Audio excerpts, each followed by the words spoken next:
Welcome to class, great minds. In this lesson, we'll be looking at syllables and syllabic stress, syllabic consonants u and and subordinate clauses. A syllable is a single unit of sound in a word. It is the maximum unit of pronunciation that can be pronounced at a single breath. Every syllable must have a vowel. Some syllables have two vowels that make one sound. Example, in the word meat, we have EA, which has just one sound, which is the long vowel E. You count syllables by listening to how many vowel sounds you can hear. Types of syllables. Monosyllabic words. These are words with a single syllable. Example, hog, cube, cup, cat, flute. They all have just one vowel.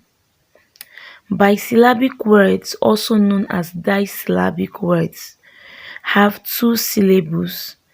Examples include dinner, dina, rocket, rocket, hammer, hammer.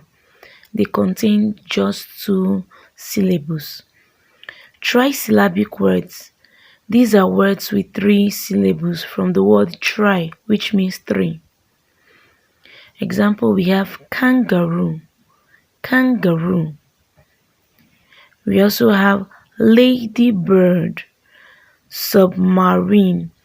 Each of these words, have just three syllables. Next, we have tetrasyllabic words. These are words with four syllables. Examples include calculator, binoculars, and which other four-syllable words can you think of? Pentasyllabic words. Pentasyllabic words are words with five syllables. However, some people choose to refer to them as polysyllabic words. But polysyllabic words means words with not just five syllables, but words with 5 syllables, 6 syllables, 7 syllables, and so on. Examples of pentasyllabic words are university, university, classification. Each of these words have 5 syllables. Syllabic or word stress.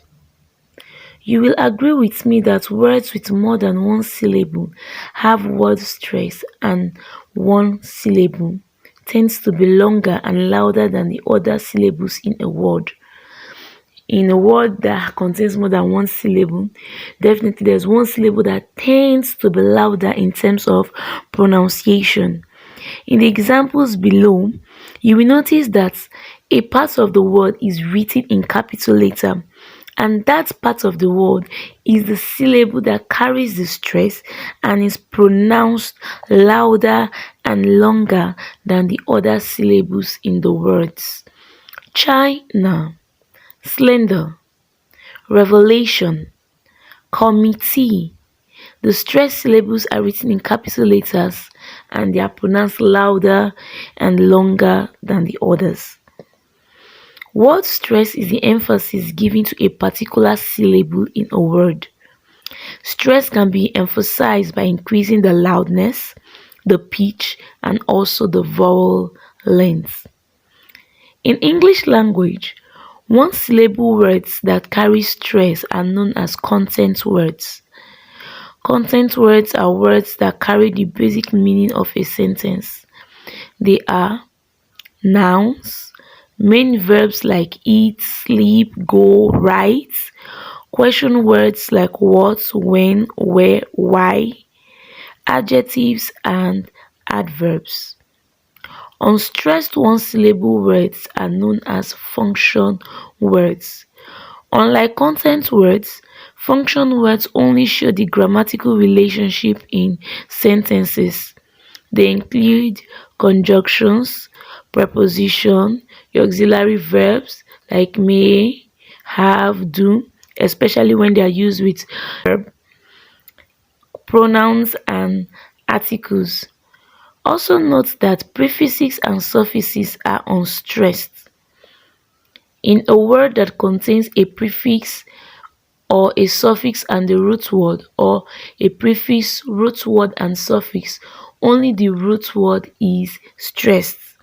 Prefixes are words added to the beginning of a word, while suffixes are words added or letters added to the end of a word, and both of them, that's both prefix and suffix, change the meaning of the word they are added to.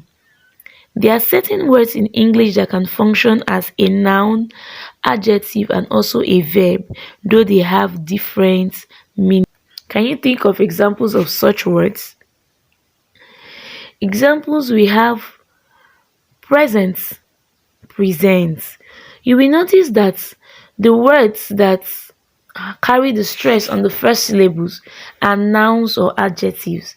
So it therefore means that nouns or adjectives carry the stress on the first syllable, while verbs are stressed on the second syllable. Present, present. Repeat, repeat.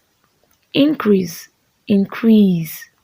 Record, record. He recorded a live performance. You notice the difference between the words acting as the nouns or adjective and also the words acting as the verb. Syllabic consonants. In this video, you have learnt that a syllable must contain a vowel. However, there are certain syllables in English that do not conform to this rule. A syllabic consonant is a consonant which forms a syllable of its own. That means it contains no vowel. It is very unusual for a consonant to form a syllable, but consonants that form syllables on their own without a vowel are referred to as syllabic consonants. Examples include button, bottle, acre, rhythm. In each of these syllables, especially the final syllable, you notice that there is no vowel sound. We just have the last two consonants there forming a syllable. We'll be looking at the syllabic consonant U, which is a lateral, and the nasal un. Example of words with the syllabic un, we have open, curtain, wooden, golden, season. The final syllabic n, that's the n, usually comes after the consonant t, d, f, v, s, the sh, and of course the z sound. Example of words with the syllabic u, we have simple, puzzle, final, middle, angle, buckle. There are lots of other examples. The syllabic u usually comes after the consonant p, that's the p, b, t, d, k, g, s, z, m, and n. We'll be moving over to subordinate clauses. A subordinate clause is also known as a dependent clause. It does not express a complete thought. Just like the independent clause, it also has a subject and a verb, but cannot stand alone. You have learned that clauses are divided into two, which are independent clauses and subordinate clauses. The subordinate clause is used to add more information to sentences. In the examples below, we have subordinate clauses and we also have main clauses. Although I was scared, I crept inside. Although I was scared is a subordinate clause giving more information to the main clause. I crept inside. The boy who was 10 jumped. The who was 10 is a subordinate clause giving more information to the boy, telling us the age of the boy.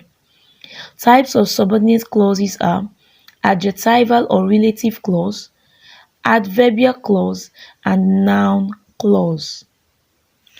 Adjectival clause is also known as a relative clause. It is a multi-word, that means a group of words that contains a subject and a predicate, which is a verb, that tells us more about a noun. Adjectival clauses or relative clauses usually begin with a relative pronoun like who, whose, which, that, where, whomever, whoever, and sometimes they are introduced with the relative adverbs when, where, why. In the examples below, we have the angry lion snarled at me. The second sentence, the tiger that was angry snarled at me. In the first sentence, angry is just an adjective there. While the tiger that was angry there is an adjectival clause modifying the noun phrase the tiger. Grammatical functions of adjectival clauses. 1. The adjectival clause can function as the subject complement of a sentence. The test which we wrote yesterday has been cancelled. The test is the noun phrase and also the subject of the sentence. Which we wrote yesterday is the adjectival clause in the sentence modifying the noun phrase the test, specifying which test which we wrote yesterday has been cancelled. Has been cancelled there is the verb phrase. Number 2, object complement of the sentence. Every Christian needs leaders who are exemplary.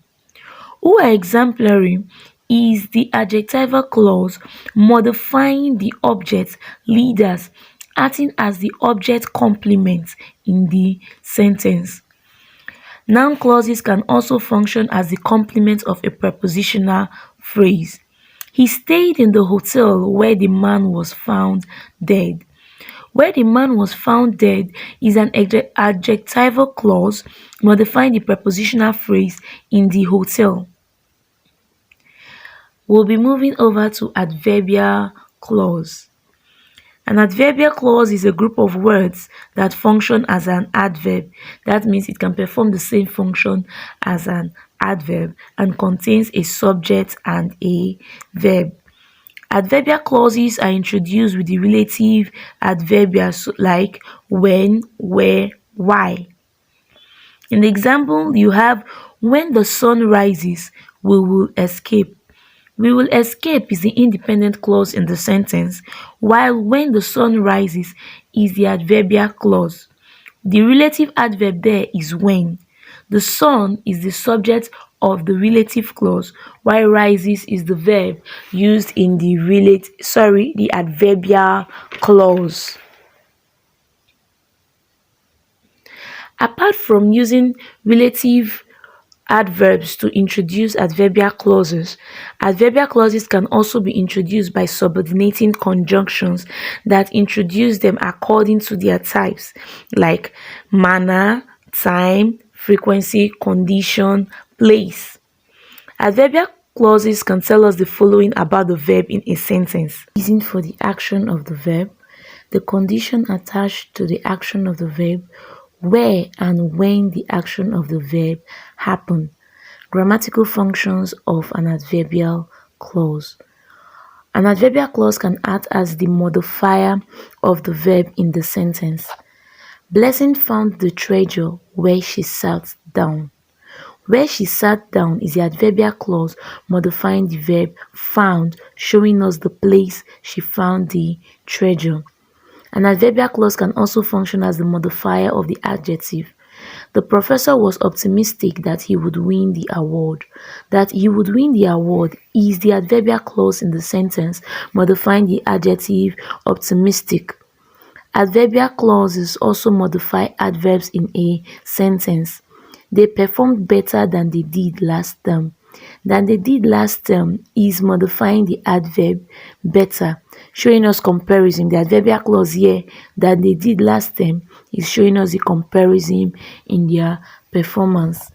Noun clauses. Noun clause is a subordinate clause that functions as a noun.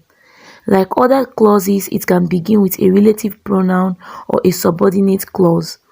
Noun clauses are usually replaced with it. That means if you remove the noun clause from the sentence, you can easily replace it with it, or it answers the question what. This helps us to identify noun clauses from other clauses. In the example, whatever you wish is my command. If you remove the noun clause here, which is whatever you wish, you can have what is my command. It is my command, whatever you wish. So whatever here is a relative pronoun. You is the subject of the clause, and wish is the verb used in the subordinate clause here, which is a noun clause. Grammatical functions of a noun clause. A noun clause can act as the subject of the sentence. What you are eating looks delicious. What you are eating is the subject of the sentence. You can remove what you are eating there and replace it with it, and it will still make sense. It looks delicious. A noun clause can also function as a direct object in a sentence. I know where the treasure is. Where the treasure is a noun clause acting as a direct object of the verb know. A noun clause can also function as the indirect object.